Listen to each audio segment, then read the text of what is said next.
space. Let's just film it. Oh, it's filming. Let's just do that. Is it filming then? It has the red. Yep, it's filming. Look. Okay. Alright, so to lay out your rectangle in your piece of wood, the first thing to notice, the piece of wood isn't a perfect rectangle. In art class, in math class, you could assume your paper is a perfect rectangle. When you're working with wood or metal or other things in the real world, you can't. So you need to lay out a perfect rectangle without having a perfect rectangle to work from. And so what's important is that you pick which edge you're going to work off of.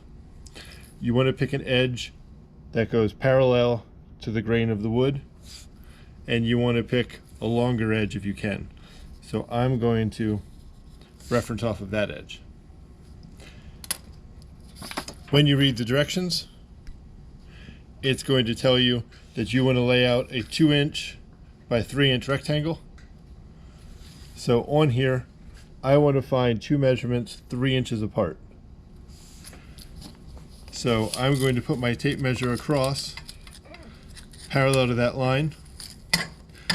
And now I can't mark at 3 to get 3 inches, or my other edge is at 0, and so it goes off the edge of the wood. So I'm going to look, and I think 1/2 plus 3 is 3.5. So at 1/2 and 3.5, I'm 3 inches apart. So now I use this reference edge, and I hook my square over that reference edge and line it up with my mark and draw a line.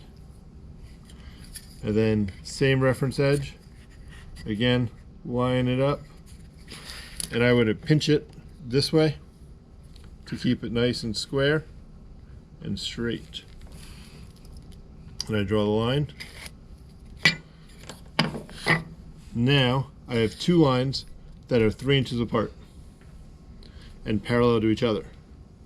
So now I want to mark the 2-inch dimension going this way.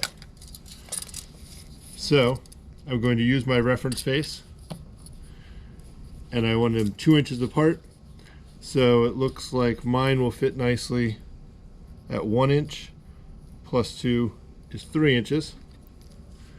And I slide over, same reference face, at 1 inch and at 3 inches. Now I do not want to hook this on here or I get a crooked line.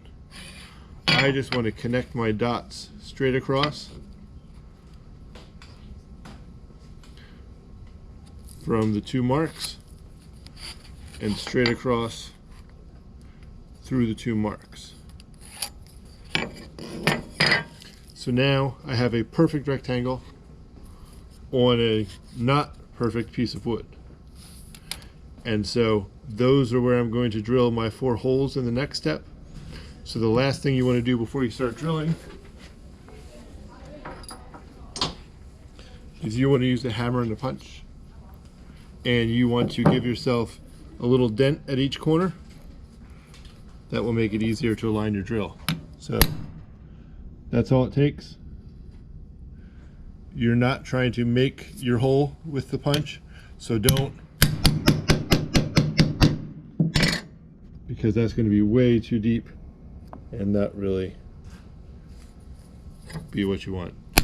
Just one tap with it in place is all you need. So then you're ready to go on to the back of the layout page and drill your 4 holes in 4 different ways. And read those instructions and continue on.